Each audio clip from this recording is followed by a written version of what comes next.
Assalamualaikum warahmatullahi wabarakatuh. Sebelumnya, perkenalkan, nama saya Nova Andrean Agustianto dengan nomor NIM 211040900024 kelas MPIB. Dan di sini teman-teman izinkan saya untuk memberikan suatu materi dengan judul penerimaan peserta didik baru. Dan apakah peserta didik baru itu?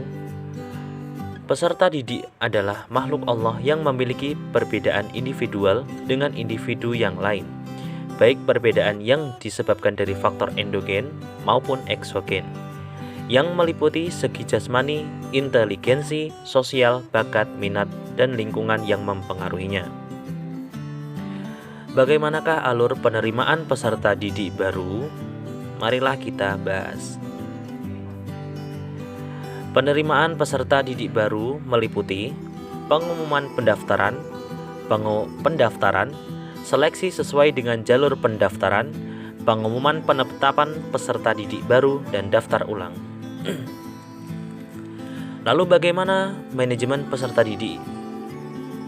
Pasti membutuhkan permanajemenan yang baik dalam penerimaan peserta didik baru.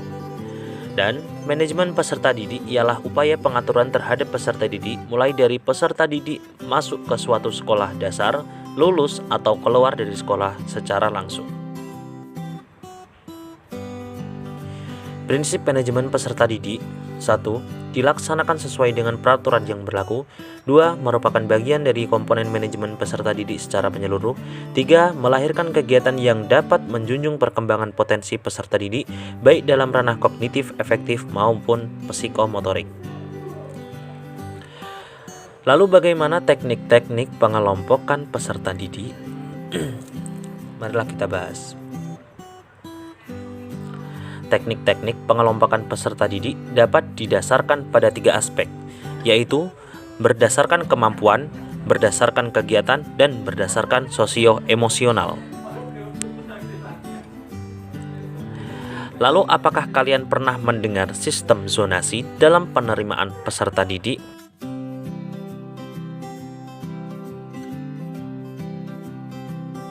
Sistem zonasi adalah sebuah sistem pengaturan proses penerimaan siswa baru sesuai dengan wilayah tempat tinggal. Sistem tersebut diatur dalam Permendikbud nomor 14 tahun 2018 dan ditunjukkan agar tak ada sekolah-sekolah yang dianggap sekolah favorit dan non-favorit.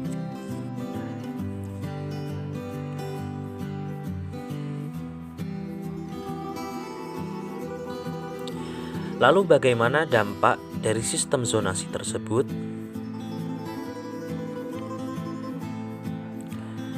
Dampak zonasi terhadap peserta didik zonasi menciptakan suatu kondisi di mana terjadi perkumpulan antar siswa yang beragam.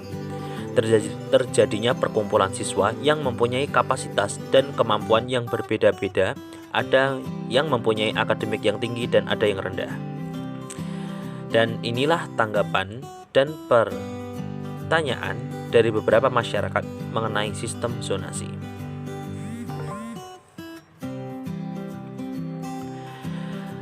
Mengapa perlu perubahan Permendikbud terkait PPDB? Perubahan ini dilakukan setelah mempelajari beragam implementasi PPDB tahun sebelumnya di pemerintahan daerah. Karena pemerintahan daerah membuat ketentuan PPDB terutama pada jalur zonasi dengan mekanisme yang berbeda-beda, sehingga perlu tinjauan ulang serta perlu diperhatikannya mutu pendidikan di setiap daerah.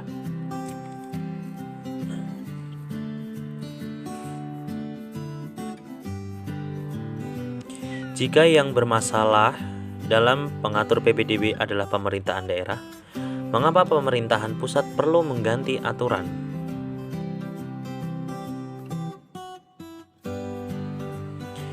Fungsi pemerintah pusat yaitu sebagai fasilitator, bukan sebagai regulator.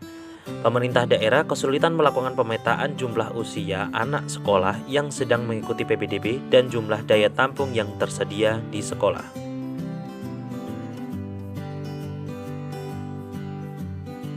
Kesimpulannya, Sistem zonasi adalah usaha daripada pemerintah untuk menyeimbangkan pendidikan pada setiap lingkungan pendidikan. Mungkin hanya itu yang bisa saya sampaikan. Semoga bermanfaat. Sekian. Wassalamualaikum warahmatullahi wabarakatuh.